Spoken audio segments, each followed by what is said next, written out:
You think you're a rational person?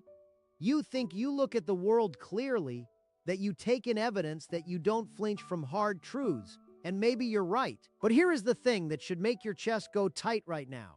There is a reason this keeps happening, a reason why the most intelligent species in the known universe spends the vast majority of its waking hours completely blind to the most important question it has ever faced, and it has almost nothing to do with intelligence. It has to do with a tree, a single ordinary tree. And if that sounds like a strange place to begin when talking about the fate of civilizations and the screaming silence of the cosmos, well, good. Stay with that strangeness. Because that strangeness is exactly the thing Feynman said was the beginning of all real science. Pues let's start somewhere quiet.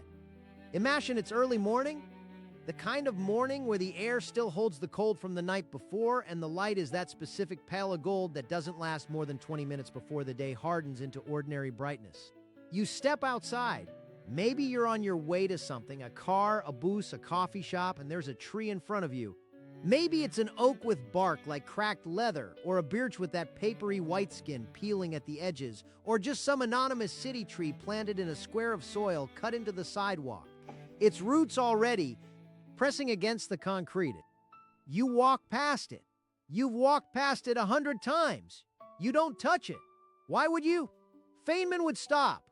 Or rather, the part of him that made him Feynman would stop, even if his feet kept moving, because Feynman had this habit, this deeply inconvenient and magnificent habit of refusing to let the ordinary stay ordinary. He would look at that tree and feel the vertigo of it. Not the sentimental kind, not the greeting card kind, but the genuine, slightly terrifying kind. The kind that hits you when you suddenly grasp the actual scale of what you're looking at. And here is where the loop opens. Here is the question that will not be fully answered until the very end of this because it cannot be answered cheaply. The question is this: what if the single most important scientific insight about our survival as a species, about the Fermi paradox, about the Great Filter, about whether we will still be here in 500 years is, and noted in something you walk past every single day without a second thought? What if the universe has been trying to tell us something and we have been too busy, too distracted, too convinced that wisdom lives in screens and servers to hear it?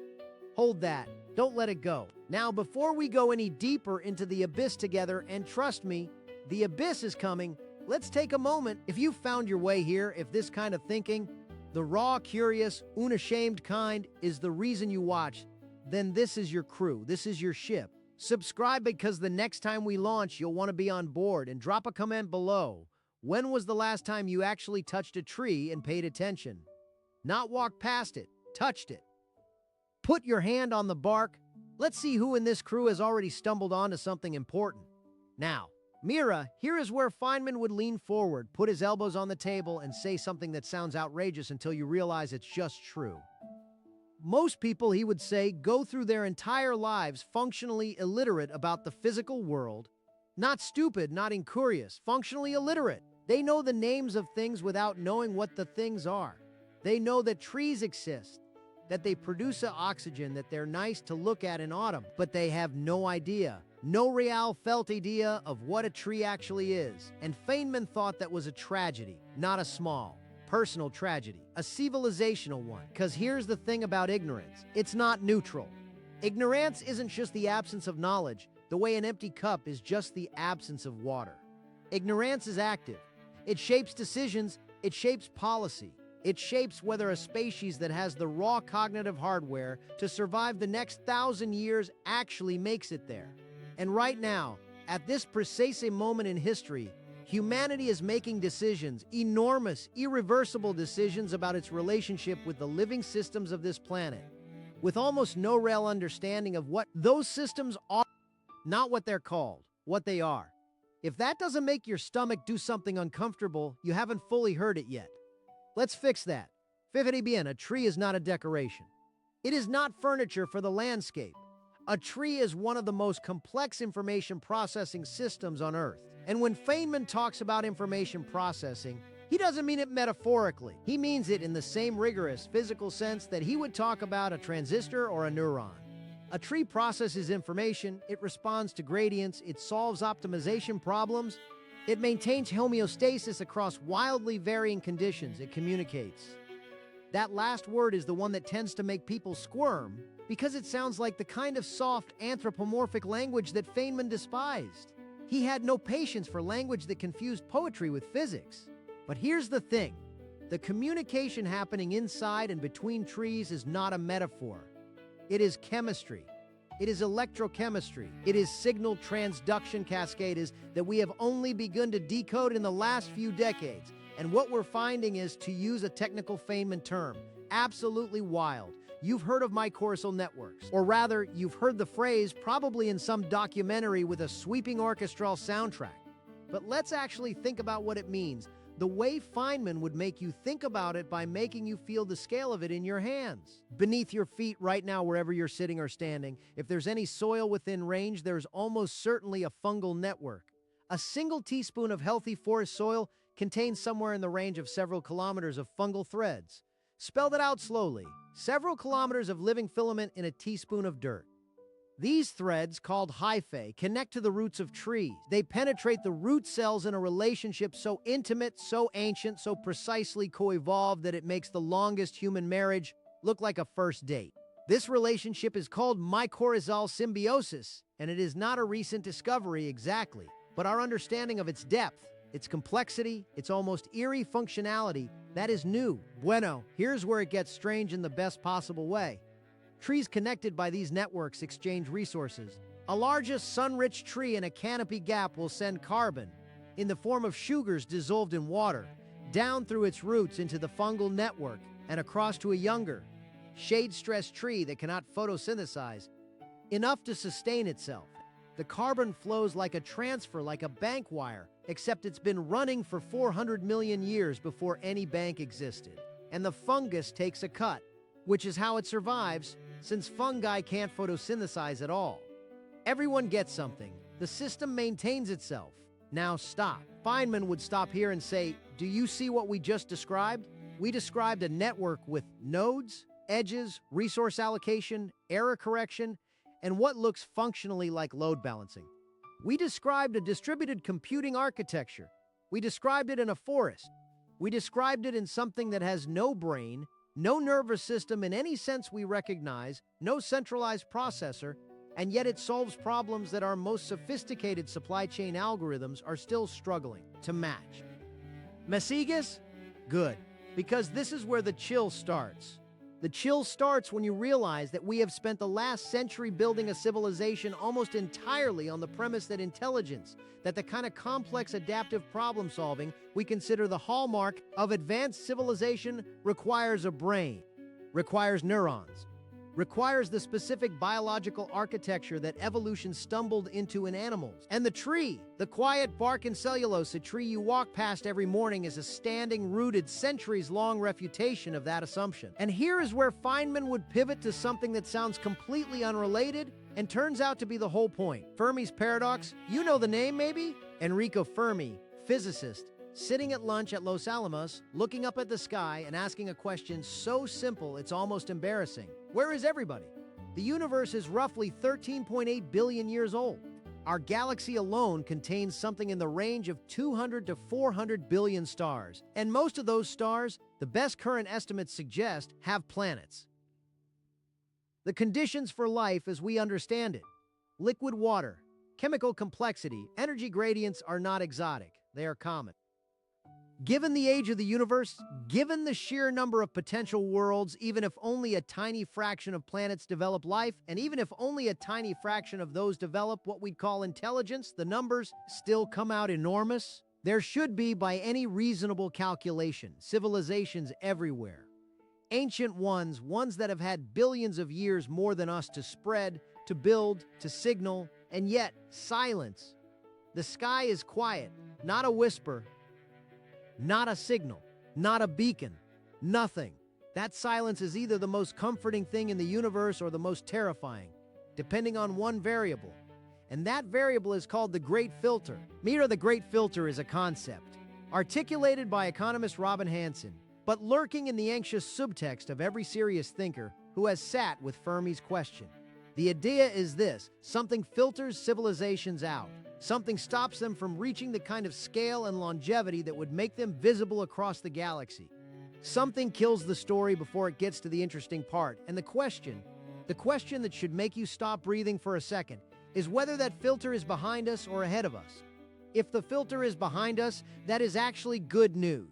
It means the hard part, the near impossible leap from chemistry to life, or from simple cells to complex ones, or from animals to tool-using intelligence, happened already. We got through it. The filter is in our past, and the road ahead, while dangerous, is at least open. But if the filter is ahead of us, if it is something that every civilization, every one of those quiet civilizations in the silence of the sky, eventually runs into and fails to pass, then the silence is not empty space, it is a cemetery. And we are walking toward the gate. Loves? You see why Feynman couldn't just walk past the tree? Because here's the thing he understood about physics, about all of science that most people miss. Science is not a collection of facts. It is not a list of things that are true. Science is a way of not fooling yourself. That's how he put it in almost those exact words. The easiest person to fool is yourself. And the most dangerous form of self-deception, the one with civilizational consequences, is the one where you look at a complex system, a system you depend on for your survival, and you decide you understand it because you know its name. You know the name of a tree? You have no idea what a tree is. And you are making decisions as a voter, as a consumer, as a citizen of a planet that affect billions of trees, thousands of mycorrhizal networks, entire ecosystems of information processing complexity that took 400 million years to build, and you're making those decisions from a position of functional illiteracy. Not malice, illiteracy. That is a candidate for a great filter. Not an asteroid. Not a gamma-ray burst. Not some alien threat from a science fiction movie. The great filter that Feynman would be most afraid of, if he were alive today, is the one that lives in the gap between the name of a thing and the knowledge of a thing. The gap between saying tree and knowing tree. Because that gap, replicated across every system a civilization depends on, from atmospheric chemistry to soil biology to the fluid dynamics of ocean circulation, that gap becomes a blindness so total, so structural, that the civilization steers itself into walls it can't see. Imagínate por un momento. Imagine a civilization that has developed extraordinary technology. They can split the atom. They can edit the genome. They can build machines that simulate weather patterns and model protein folding. But they have lost the felt sense, the body-level understanding of the living systems that keep their planet habitable. They know the names. They have the data. But they have stopped touching the bark. They have stopped feeling the temperature differential between a shaded forest floor and an open field. They have stopped noticing the way the air changes when you walk into old-growth forest, the specific, resinous, almost electric quality of the air in a place where trees have been growing for centuries. They have stopped paying attention to what is actually there. Does that civilization sound familiar? Well, let's go deeper, because we haven't hit the bottom yet, and the bottom is where the real treasure is. Feynman had a deep and genuine reverence for what he called the pleasure of finding things out. And one of the things he found out, or rather, one of the things he helped a generation of physicists find out, is that the universe at every scale is stranger and richer than our intuitions suggest. Quantum mechanics, the physics of the very small, is not just counterintuitive, it is. As he said, nobody understands quantum mechanics, and he meant it as a statement of honest humility, not defeat. He meant, we have the equations work, the predictions are the most precise in the history of science, and we still do not have a satisfying picture of what is actually happening at the fundamental level. And here is the connection that sounds like a stretch until it doesn't. There is a phenomenon in biology called the Wood Wide Web. You've heard the name, but the mechanism, the actual physical mechanism, involves something that even plant biologists find strange. When a tree is damaged, say by an insect infestation, it emits volatile organic compounds into the air. Those compounds, specific molecules, specific shapes, float through the air and reach neighboring trees.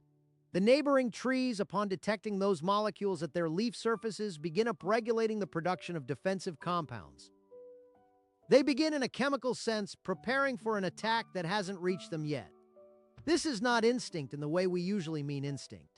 Instinct implies a fixed response to a fixed trigger. What trees do is more nuanced. The response is modulated by the intensity of the signal, by the identity of the sender, by the prior relationship between the trees. Trees that have been neighbors for longer show stronger responses to each other's distress signals. There is something in the network that encodes history, and Feynman, with his physicist brain, would say, hold on, let's be careful here. Let's not anthropomorphize. Let's not project. But then he'd say, let's also not dismiss. Let's follow the mechanism wherever it leads, even if it leads somewhere uncomfortable. Because what the mechanism leads to when you follow it rigorously is this. Trees maintain a model of their environment. Not a conscious model, not a felt, subjective model, but a functional model encoded in chemistry, updated continuously, that influences behavior. They track who their neighbors are. They track threats. They track resource availability. They modulate their own growth in chemistry based on that model. That is, in the most rigorous sense of the word, cognition. Distributed, root-bound, slow chemical cognition, but cognition. ¿Tiene sentido? Stay with it, because this is not a soft claim. This is what the research says. From peer-reviewed plant biology, from biochemistry, from the work of researchers like Suzanne Simard, whose decades in the forests of British Columbia produced data that upended a century of assumptions about how trees grow and die and help each other grow and die. And from Stefano Mancuso, whose work on plant neurobiology, a phrase that used to sound absurd, has moved from the fringes to the mainstream of biological science. Now, why does this matter for the Fermi paradox? Why does this matter for the Great Filter? Let's bring it back because we've been circling the loop and it's time to pull tighter. The silence of the universe is not just a puzzle about aliens. It is a mirror. It reflects back at us the question, what kind of intelligence survives? What kind of civilization makes it through the filter?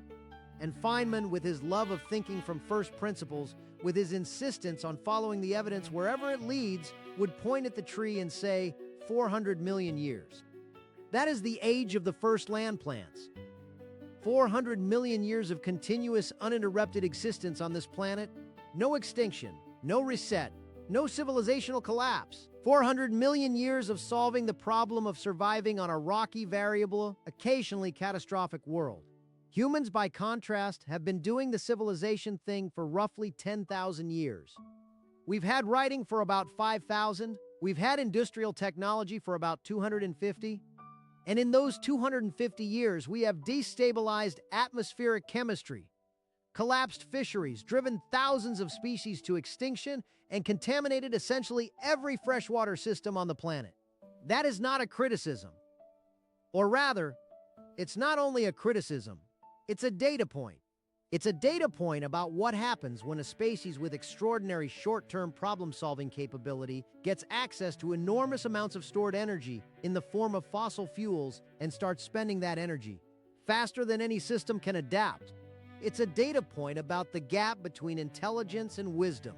And that gap, Feynman would say, is exactly where the Great Filter lives. Fíjate bien. The tree does not optimize for short-term gain. A tree cannot. It is locked into its place in the soil. It cannot relocate when conditions change. It cannot migrate. It cannot build a new forest somewhere else. It must solve the problem of survival in place with what is there over centuries. And so it evolved a strategy that is almost the opposite of what we call progress. It evolved deep integration. It evolved radical interdependence. It evolved a way of surviving that makes it better for everything around it to survive too, because its own survival depends on theirs. The mycorrhizal network doesn't just benefit the tree, it improves soil structure. It increases water retention. It allows for the transfer of nutrients between species that would otherwise be competitors. It creates, in the most literal physical sense, a commons, a shared resource that grows more valuable the more participants there are, an anti-tragedy of the commons. And we, with our extraordinary brains and our opposable thumbs and our large language models and our particle colliders, we are still in the year we find ourselves in, struggling to maintain the concept of a commons. We are still, with all our intelligence, destroying the mycorrhizal networks beneath our feet to grow monoculture crops in sterile, fungicide-treated soil. We are still, with all our data, dismantling the systems that took 400 million years to build and replacing them with systems that have been tested for a few decades at most. This is not stupidity. It is, as Feynman would say, with that particular kind of patient frustration, he reserved for things that really mattered. This is what happens when you confuses knowing the name of something with knowing what it is. Now here is the mini hook that should keep you from looking away, because we are not done it, and what comes next is the part that changes things. What if the reason we haven't found intelligent life in the universe is not that it doesn't exist, but that the kind of intelligence that survives long enough to be detectable is not the kind that broadcasts? What if the civilizations that make it through the filter are the ones that learned somehow to stop optimizing for visibility and start optimizing for integration? What if the great filter is, at its core, a test of whether a species can become more like a tree? Messigas? Good. Let's go there. Feynman loved thought experiments. He loved them because they are free. You don't need a laboratory. You don't need a grant. You just need the willingness to follow a question all the way to the end without flinching. So here's the thought experiment. Suppose there are civilizations out there. Suppose some of them survived the filter. Suppose they are old, genuinely old. Not hundreds of years, but millions. What would a civilization that has existed for 1,000,000 years look like? What would it have learned? It would have learned almost certainly by catastrophe that short-term optimization destroys long-term stability. It would have learned that intelligence without integration is a weapon pointed at itself. It would have learned that the most durable systems are not the most efficient ones, but the most redundant, the most connected, the most capable of redistributing stress across a network rather than concentrating it at a single point. In other words, it would have learned to be a forest, and maybe, just maybe, the reason those civilizations are silent is not that they're hiding. Maybe they're not silent at all. Maybe we just don't know how to listen, because we've been looking for radio signals, for electromagnetic broadcasts, for the kind of communication that makes sense to a young, noisy, short-term optimizing species.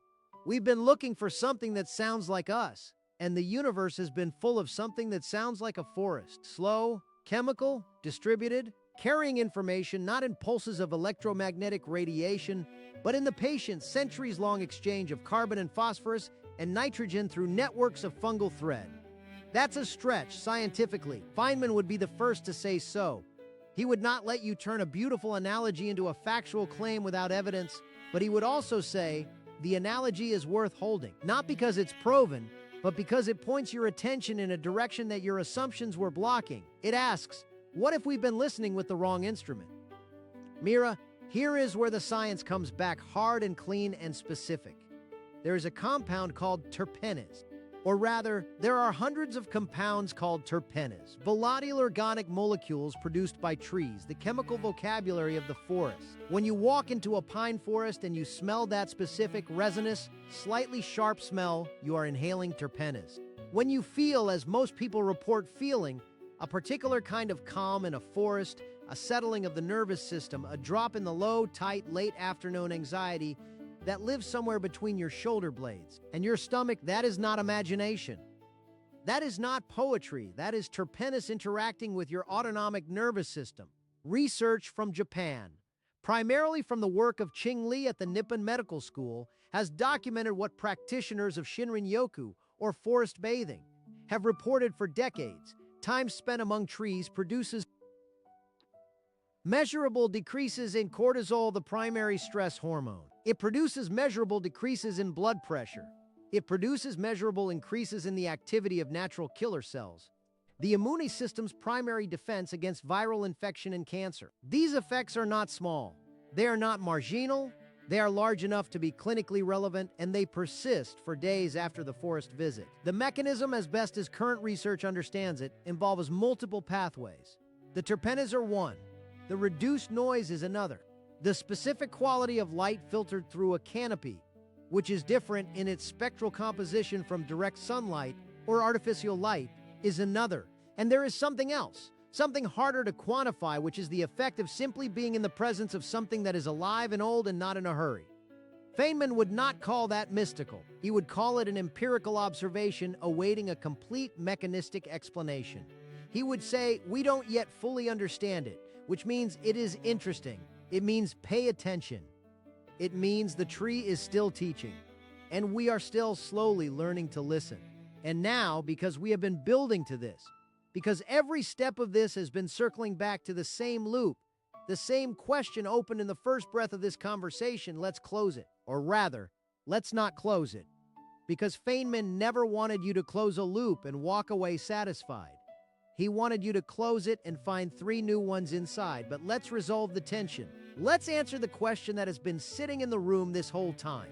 The reason this keeps happening, the reason we keep walking past the tree, the reason we keep living at the surface of the world, skimming the names of things without entering their depths, the reason when we look at the silence of the universe, we feel only dread instead of curiosity. It is not a failure of intelligence. It is a failure of attention. It is in the most precise and unflattering sense, the same failure that Feynman spent his entire career fighting against. We have confused the map for the territory.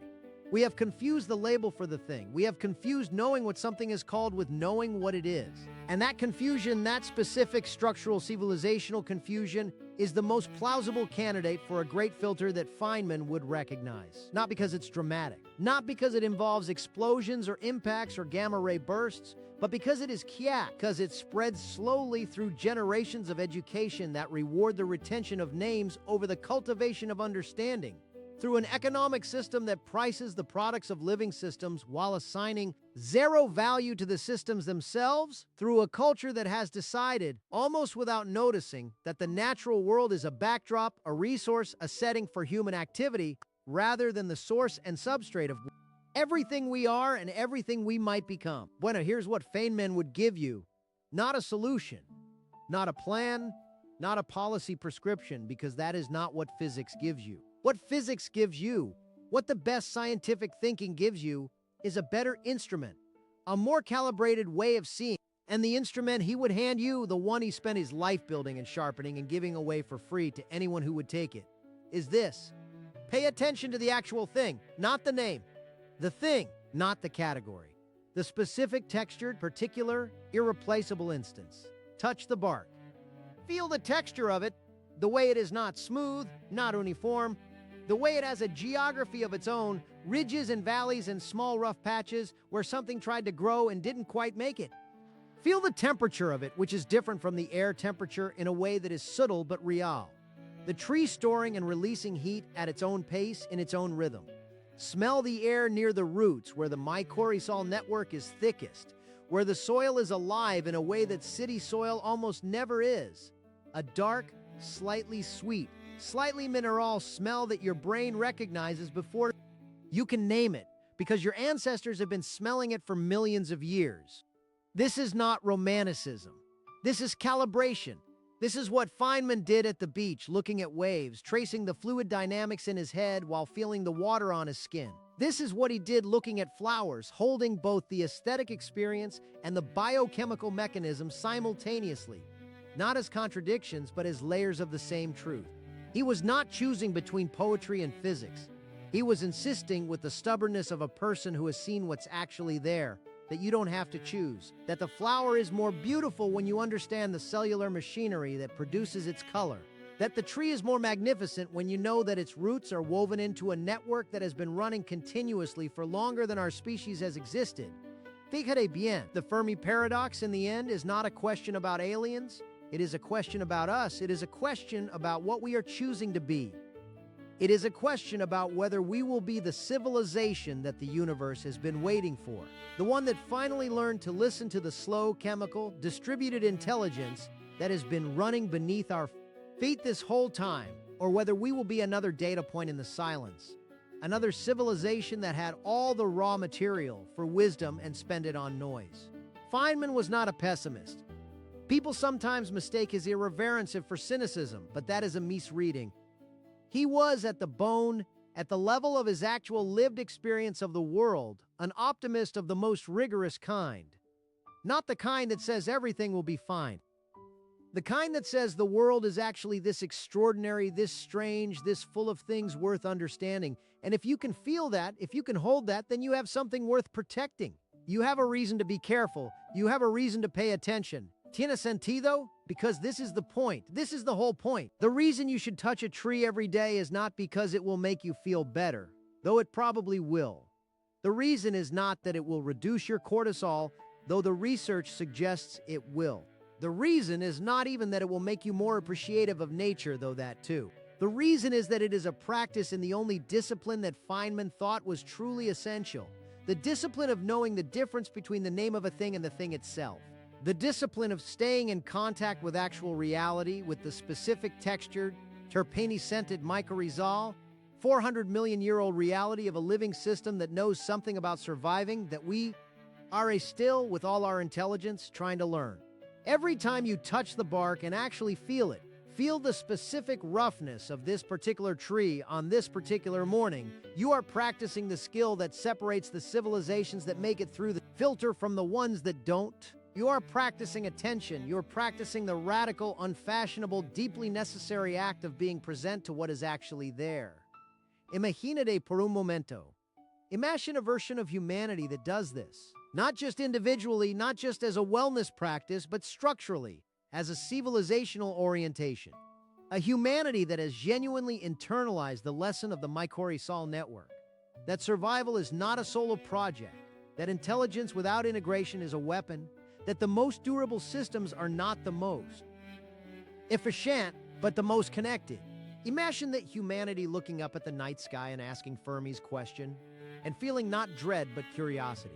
Not the paralyzed, helpless dread of a species that suspects it might be walking toward the filter, but the alive, forward-leaning curiosity of a species that has decided to learn from the oldest surviving intelligence on the planet and see whether that lesson can carry them through. That is the civilization Feynman would want to belong to. That is the civilization he was trying to build. One lecture at a time, one thought experiment at a time, one conversation at a time in the patient, irreverent, joyful way that was entirely his own. And here is the last thing, the thing that closes the loop and opens the new ones.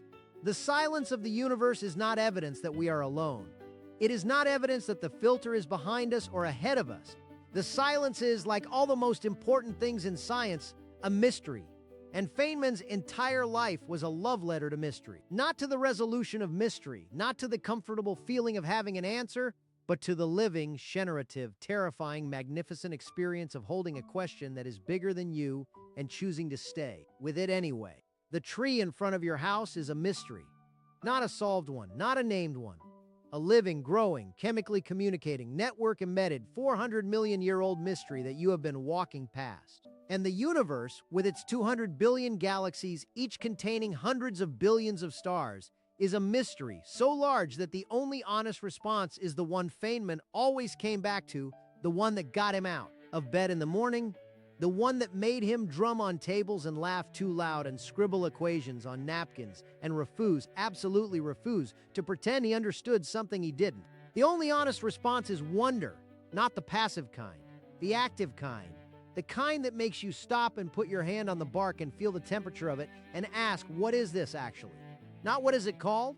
What is it? And then after you've asked that question, after you've held it with the full weight of your attention, look up. Look at the sky, at whatever fraction of it you can see from where you stand, and ask the same question of the stars. Not what are they called, what are they? What is the silence between them made of? What has been growing slowly chemically in the dark spaces between the galaxies that we haven't yet learned to hear? Mira Feynman would end here with something that sounds like a joke but isn't. He would say, the universe is under no obligation to make sense to you, but it is also under no obligation to stay mysterious forever. The only variable is whether you're paying attention. The only variable is whether you are willing to touch the bark. So go touch a tree today, this week.